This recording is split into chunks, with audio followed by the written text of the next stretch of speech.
South Africa, chances of an L-shaped recession.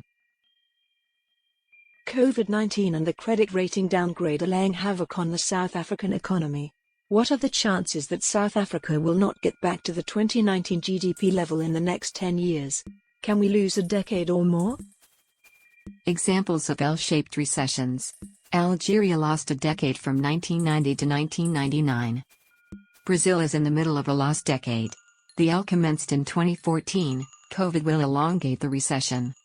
South African GDP, in USD terms, has grown remarkably from the 60s. Growth slowed down in the last decade. Media term them the Zuma years. There are several factors to consider in assessing the chances of an L-shaped recession. Let's look at four main areas. Concern 1, impact of COVID-19 on the economy. How low will GDP fall? Although the economy is opening up now, the damage has already been done. How many businesses are not going to rise up again? Concern 2, impact of credit rating downgrade on the economy.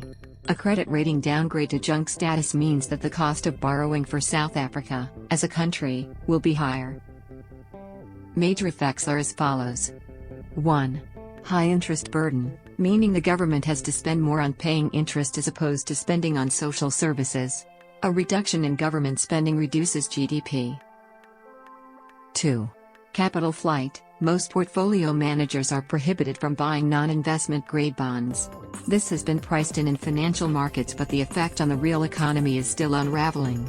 Less credit leads to slower growth. 3. Government displacement of the private sector in debt markets. The reduced ability of the government to borrow abroad means the government has to raise most of its funds locally. An increased government portion means less for the private sector. It takes at least 7 years of growth and astute fiscus management for rating agencies to restore an investment-grade rating. The junk status denies the country access to cheap sources of financing.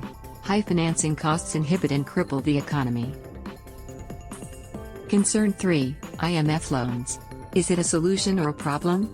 How will it help us? How far can it take us?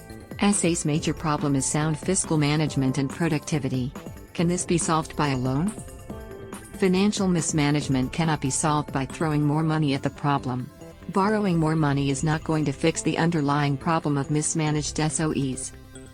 A problem of this nature can only be solved by being more productive. We have millions of people that are unemployed. The government has to come up with an immediate strategy to get millions of people to work. It's a production and productivity problem. The IMF loan can 1. Save SMEs and corporates from collapsing. 2. Provide liquidity in financial markets. 3. Artificially support demand until COVID is over. Problems with IMF loans. 1. It's a dollar loan. Dollar loans cripple governments, you repay using Forex. 2. Strings attached. The IMF expresses its views on how an economy should be managed as terms and conditions on the loan. Concern 4, currency collapse. A sudden currency collapse can emanate from an attack by short sellers. A gradual collapse can be a direct result of weakening fundamentals. In short, currency collapse, foreign dollar loans, land reform, and super commodity cycle extended downswing are major risk factors. Risk factors define the horizontal part of the L shape. Lockdowns and credit downgrade define the vertical part of the. If you enjoy content like this, subscribe, like, and share.